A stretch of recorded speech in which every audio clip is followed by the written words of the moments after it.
ಎಲ್ರಿಗೂ ನಮಸ್ಕಾರ. ಎಲ್ಲರೂ ಹೇಗಿದ್ದೀರಾ? Welcome back to my channel. ಇವತ್ತಿನ ರೆಸಿಪಿ ಬಂದ್ಬಿಟ್ಟು ಸ್ವೀಟ್ ರೆಸಿಪಿ.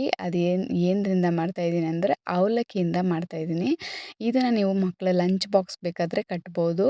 ತುಂಬಾ ರುಚಿಯಾಗಿರುತ್ತೆ. ಸೊ ಪಟಾಪಟ ಅಂತ ಹೇಗೆ ಮಾಡೋದಂತ ನೋಡ್ಕೊಂಬರೋಣ. ಇವಾಗ ಒಂದು ಪ್ಯಾನ್ಗೆ 1 ಕಪ್ ಆಗೋಷ್ಟು ಅವಲಕ್ಕಿ ಹಾಕ್ಕೊಂಡಿದ್ದೀನಿ. ಒಂದು ಅರ್ಧ ಕಪ್ ಆಗೋಷ್ಟು ಕಡಲೆ, ಒಂದು ಅರ್ಧ ಕಪ್ ಆಗೋಷ್ಟು ಕಡಲೆ ಬೀಜ ಹಾಕ್ಕೊಂಡು ಸ್ಲೋ ಫ್ಲೇಮಲ್ಲಿ ಇಟ್ಕೊಂಡು ಸ್ಲೋ ಸಿಮ್ಮಲ್ಲಿ ಇಟ್ಕೊಳ್ಳಿ. ಜಾಸ್ತಿ ಹೈ ಫ್ಲೇಮಲ್ಲಿ ಇಟ್ಕೊಳ್ಳೋದಕ್ಕೆ ಹೋಗಬೇಡಿ.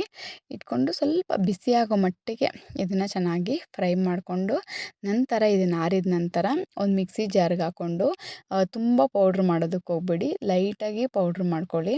ಅಂದರೆ ಬಾಯಿಗೆ ಸ್ವಲ್ಪ ಕಡಲೆ ಬೀಜ ಸಿಗಬೇಕು, ಆ ಥರ ಪೌಡ್ರ್ ಮಾಡ್ಕೊಬೇಕು. ನಂತರ ಒಂದು ಸ್ವಲ್ಪ ಎಣ್ಣೆ ಹಾಕ್ಬಿಟ್ಟು ನಿಮಗೆ ಎಷ್ಟು ಸ್ವೀಟ್ ಬೇಕೋ ಅಷ್ಟು ಸ್ವೀಟು ಬೆಲ್ಲ ಹಾಕ್ಕೊಳ್ಳಿ. ಸೊ ಕೆಲವ್ರಿಗೆ ಮಕ್ಕಳಿಗೆ ಬೆಲ್ಲ ಜಾಸ್ತಿ ಆದ್ರೂ ಬಾಯಿಗೆ ತುಂಬ ಸ್ವೀಟ್ ಅನ್ಸಿದ್ರೂ ತಿನ್ನೋದಿಲ್ಲ, ಇಲ್ಲ ದೊಡ್ಡವರು ತಿನ್ನೋದಿಲ್ಲ.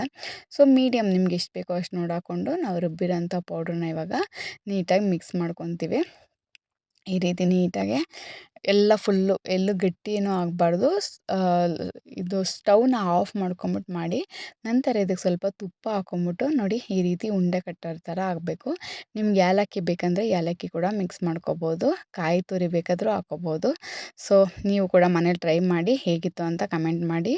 ವಿಡಿಯೋ ಇಷ್ಟ ಆಗಿರೋ ಲೈಕ್ ಮಾಡಿ, ಶೇರ್ ಮಾಡಿ, ಸಬ್ಸ್ಕ್ರೈಬ್ ಮಾಡಿ. ವಿಡಿಯೋ ನೋಡೋದಕ್ಕಾಗಿ ಎಲ್ಲರಿಗೂ ಧನ್ಯವಾದಗಳು.